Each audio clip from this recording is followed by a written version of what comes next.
आपण रामायण पाहिलं, रामायणामध्ये अनेक पात्र पाहिले, मात्र प्रभू श्रीराम यांची सख्खी बहीण कोण होती, ती त्यांच्यापेक्षा लाड होती का मोठी होती, त्यांचं नाव काय होतं, प्रभू श्रीरामाच्या सख्ख्या बहिणीचं पुढं काय झालं, याबद्दल आपण थोडीशी कथा जाणून घेणार आहोत. वास्तविक पाहता रामायण तुम्ही सर्वांनी पाहिलं, त्यानंतर आपण वेगळ्या प्रवचनातून ऐकलं. प्रभू श्रीरामाला सुद्धा सख्खी बहीण होती आणि ती श्रीरामापेक्षा मोठी होती. या सगळ्याची कथा आपण आज जाणून घेणार आहोत. अयोध्येचे राजा दशरथांना एकूण 3 राण्या होत्या. त्याच्यापैकी एक कौशल्या, सुमित्रा आणि कैकेयी. तर कैकेयीचा जो मुलगा होता तो राजा भरत, त्यानंतर सुमित्राची जी मुलं होती ती लक्ष्मण आणि शत्रुघ्न, आणि कौशल्याची जी मुलं होती तर ती श्रीराम आणि श्रीरामाच्या आधी जन्माला आलेली शांता, अर्थात शांतादेवी.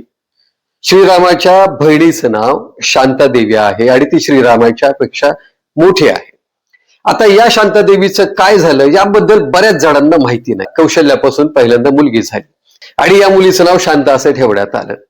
अंगदेशाचे राजा लोमपाद आणि त्यांची पत्नी वर्षिणी या दोघांना ही शांता दत्तक देण्यात आली, कारण ते दोघंही निपुत्रिक होते आणि अंगदेशाचे राजा लोमपाद यांची अशी इच्छा होती की ही मुलगी आम्हाला दत्तक हवी आहे. आणि मग राजा दशरथाला कौशल्यापासून झालेली जी मुलगी होती ती मुलगी लोमपाद राजाला दत्तक दिली. पुढे कालांतराने ज्या वेळेला लोमपादाच्या राज्यामध्ये शांता मोठी होत होती त्यावेळेला ती शांताची शांतादेवी झाली. इकडे श्रीराम, लक्ष्मण, भरत आणि शत्रुघ्न या चौघांचीच कथा रामायणामध्ये पुढे पुढे जाताना दिसली.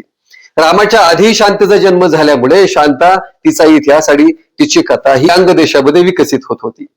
प्रभू श्रीरामाला जेव्हा कळलं की आपल्याला सुद्धा मोठी बहीण आहे आणि त्या मोठ्या बहिणीचे नाव शांता आहे, तेव्हा शांतादेवीच्या बद्दलची कथा श्रीरामानं जाणून घेण्याचा प्रयत्न केला.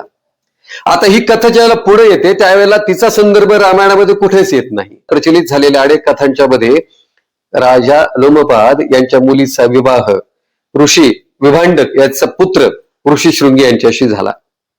आता ऋषी शृंगी यांच्याशी जो विवाह झाल्यानंतर ऋषी शृंगी हे जसे राजा लोमपादाचे जावाई झाले त्याच पद्धतीने ते अर्थात राजा दशरथाचे सुद्धा जावाई झाले.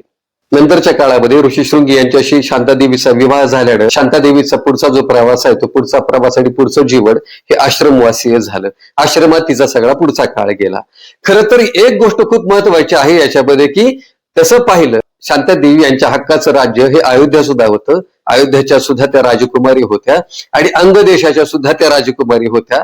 मात्र पुढे काही कथांमध्ये आलेल्या संदर्भानुसार या दोन्ही राज्याच्या राजकुमारी असून सुद्धा शांतादेवीला ऋषीशृंगी यांच्याशी विवाह करावा लागला आणि नंतरचा काळ त्यांचा आश्रमामध्ये गेला. देवदत्त पटनायक यांचा एक ब्लॉग आहे, त्या ब्लॉगमध्ये पण शांतादेवी ही श्रीरामाची मोठी बहीण असल्याचा संदर्भ आहे.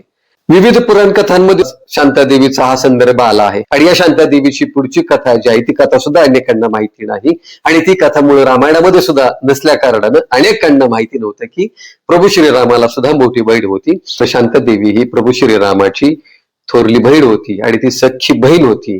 याबद्दल आपल्याला सुद्धा माहिती असावं म्हणून मी हा व्हिडिओ केला. या संदर्भातल्या वेगळ्या कथा, माहिती, याचबरोबर अशा काही पात्र मूळ कथांमध्ये आली नाही त्या संदर्भातली माहिती आपल्याला हवी असेल तर निश्चितपणेच आपण हा चॅनल सबस्क्राईब करावा, लाईक करावा आणि शेअर करावा. धन्यवाद.